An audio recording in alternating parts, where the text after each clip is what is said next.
Hey, how's it going, all you lovely people at Doorshutter, coming back to you with a brand new episode of the Direwolf20 1.20 mod pack. And today, we're going to get into the Orchid stuff, the Orchid stuff here.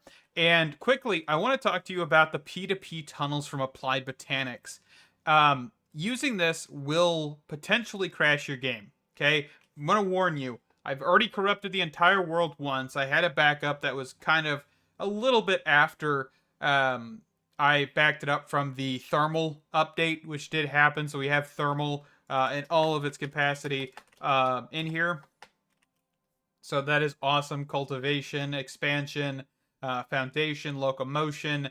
So a whole bunch of goodies to look at. But Applied Botanics P2P tunnel, mana P2P tunnel.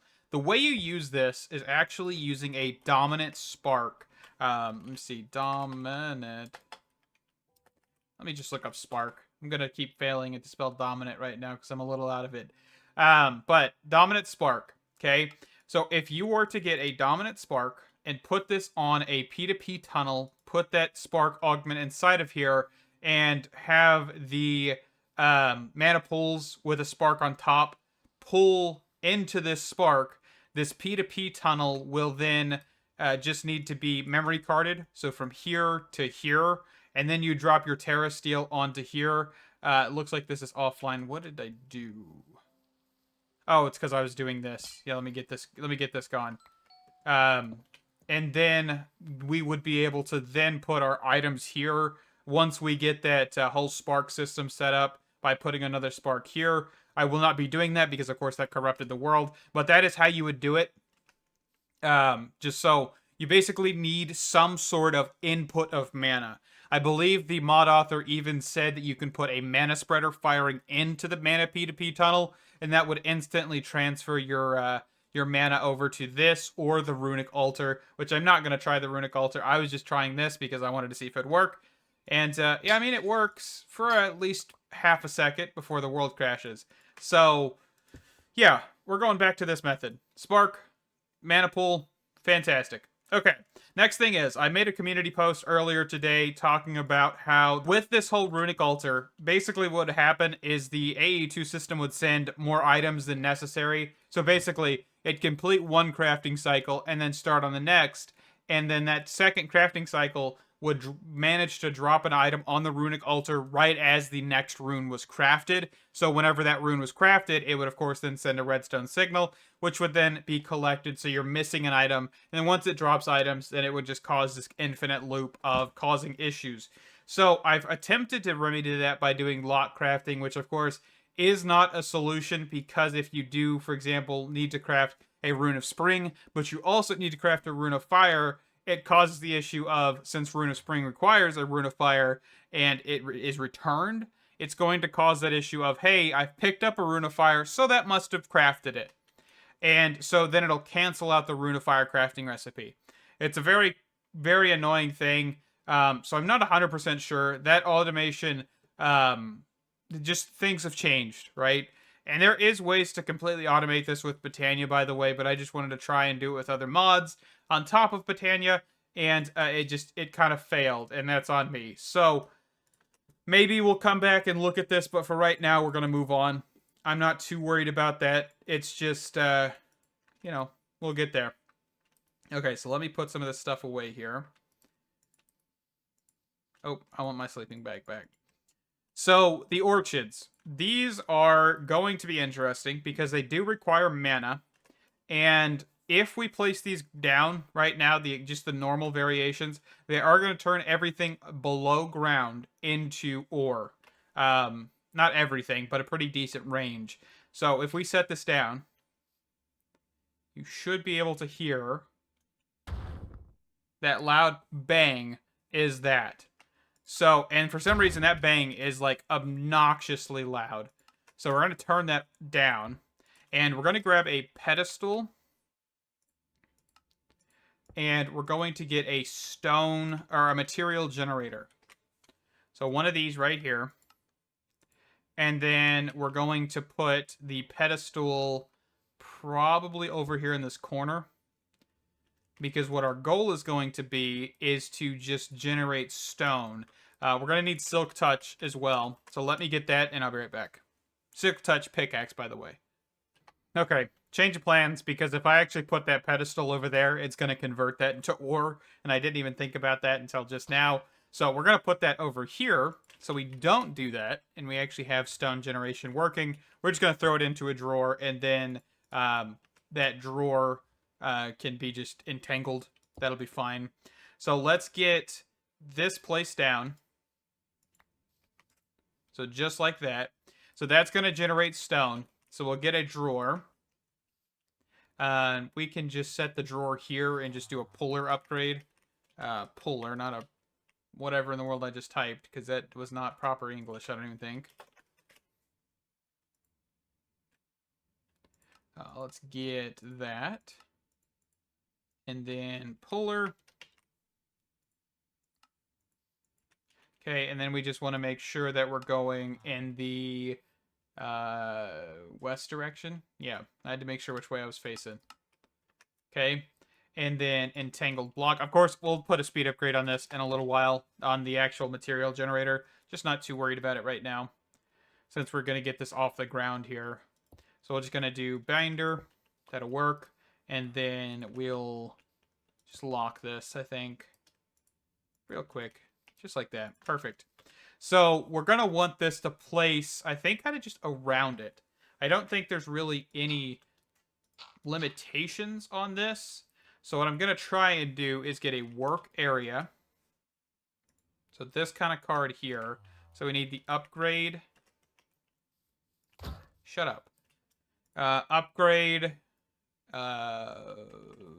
Maulib. Yeah, it's right here.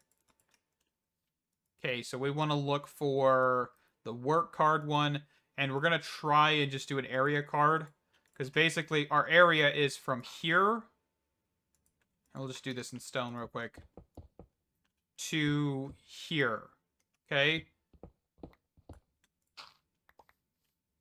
And we're just going to do another pedestal, since this can place in that area.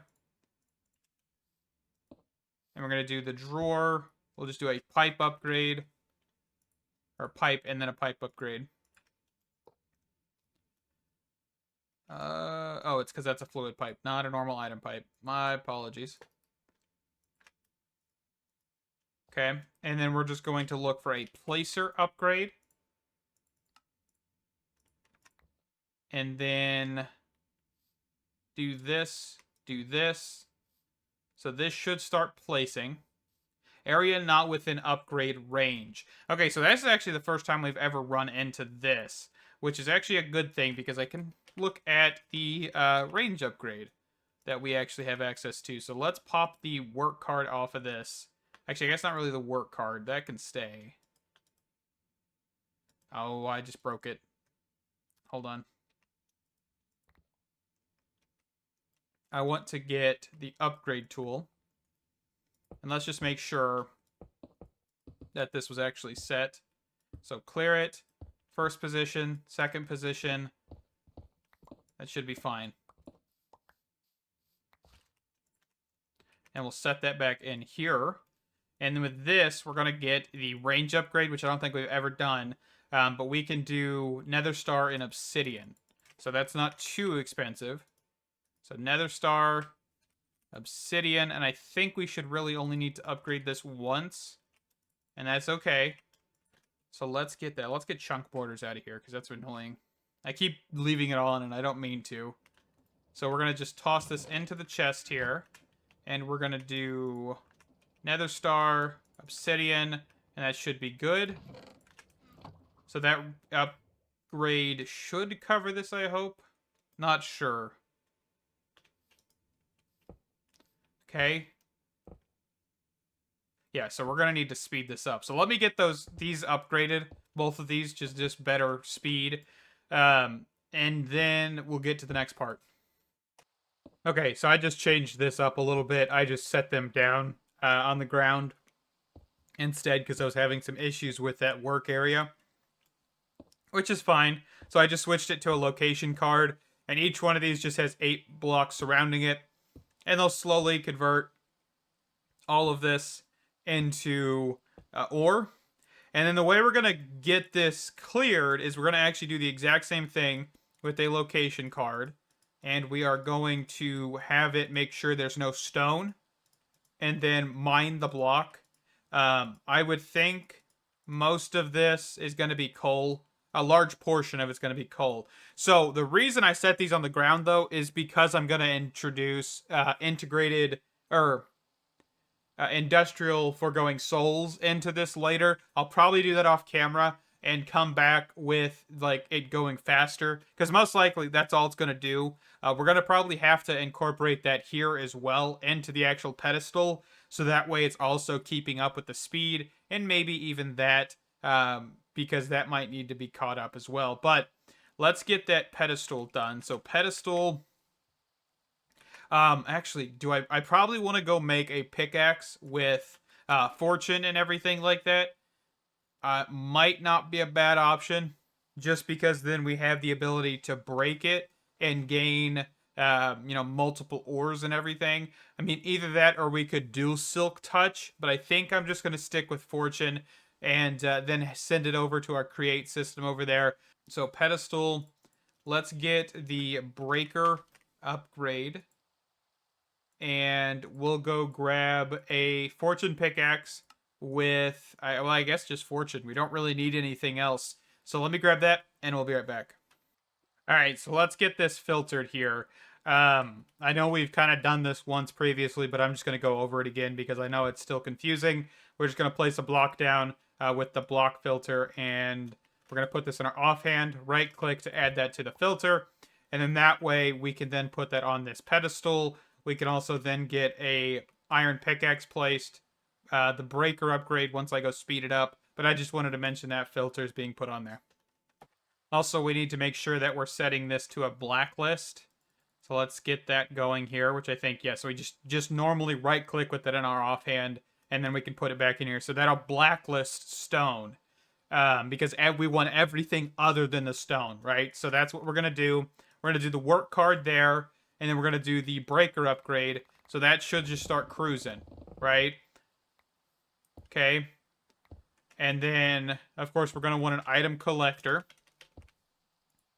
which will cover this area, and then an ender chest. We're probably going to want to figure out an ender chest frequency just so we can send everything over. And we may want to do multiple, because we probably want to just grab a white one to throw like coal and stuff in, because coal is going to be one of those that we're not going to need to process. Diamonds, emeralds, whatever else kind of thing. So let's get those. So let's get actually another advanced item collector, and we'll do this, but I kind of want to set, so whitelist, coal, redstone, lapis, diamonds, and maybe some other stuff once we get it. And then we'll just grab a demagnetization coil, and we'll just make it wide. We may want to make another one.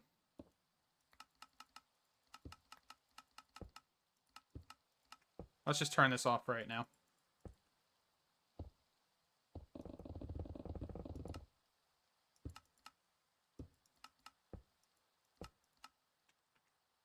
Okay, that should be good, I hope. So then we're going to set up another ender chest. We're going to have to change the color. There's emeralds. Let's get that thrown in here. But we're going to have to change the color of this one. So let's grab some red dye. Let's just do middle and top. I think that should be an independent one. And then this is going to exclude coal, lapis, redstone, diamonds. I think that's kind of all the materials we're really going to get from this system itself. Okay.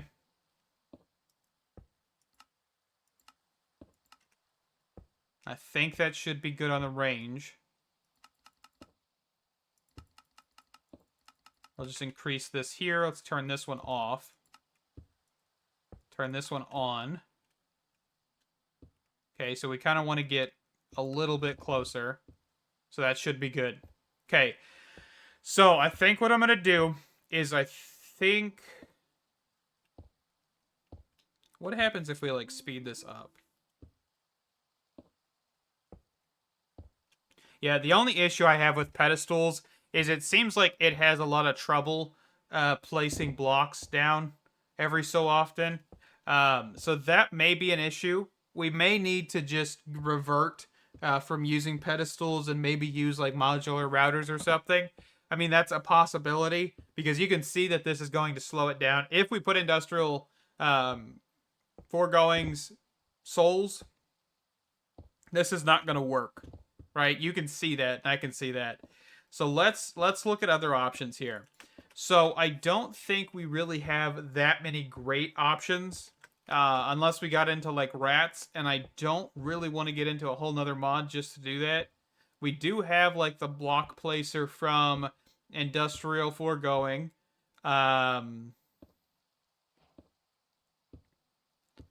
We do have modular routers. I don't know, let's try and craft up one of these.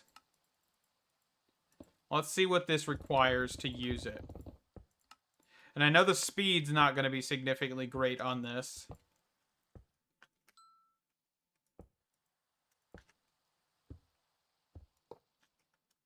Oh, is it going to fight me?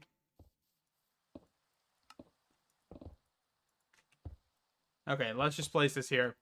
So, it does require power. So that's a thing. Okay, so let's pull cyclics. Let's just grab one.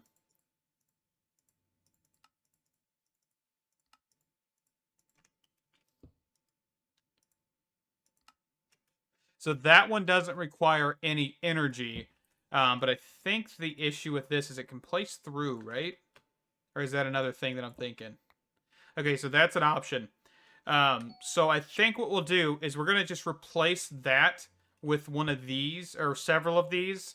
Alright, so I'm going to be right back. I'm going to let this break the rest of the stone after it's turned into ores, and then we'll come back and we'll look at block placers and everything. I might actually move this whole setup idea a little bit over or something, because this is crowded.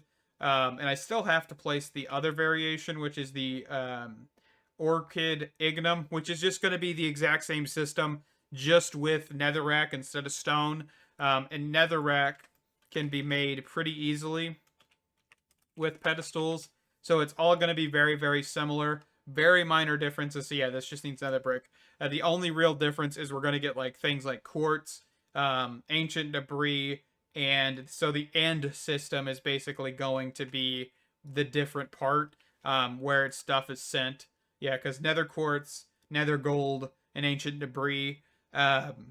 So, you know, not too much different. So let me get this figured out with the block placers. Maybe push it over into another chunk. I mean, we have this area. We may just push it over here so that way we're not having too many difficulties with kind of surrounding things like the runic altar, because I don't want to magnetize anything into that. So let me be right back. Alrighty, so I think for right now, we're at a decent spot for this. It's not the greatest, honestly, but it is functioning. So one of the biggest things, of course, is speed. We are definitely going to have to get these soul surges and everything placed underneath all of these to see if this actually works. I'll have to get a warden captured. The biggest thing is I don't have enough echo shards for that right now. I'm going to probably have to AFK for quite a little while to get those. One of my things I might try is instead of the mob mashers we have there, I'm going to probably see about getting an attack upgrade, attacker upgrade here, and getting this to the max, and then throwing my sword on the pedestal to see if we can get more, because this, of course, has the scavenger and looting to see, because we're already AFK there, right? So we might as well try something different. and then that way we might get just a little bit more overall, because it's pretty slow by normal means, which even those mob masters have looting, so we're gonna worry about that in a bit. But anyway, that's all I've got for you guys today. I hope to see you in the next one. Thank you guys. Stay awesome. Can't wait to see you there. Bye bye.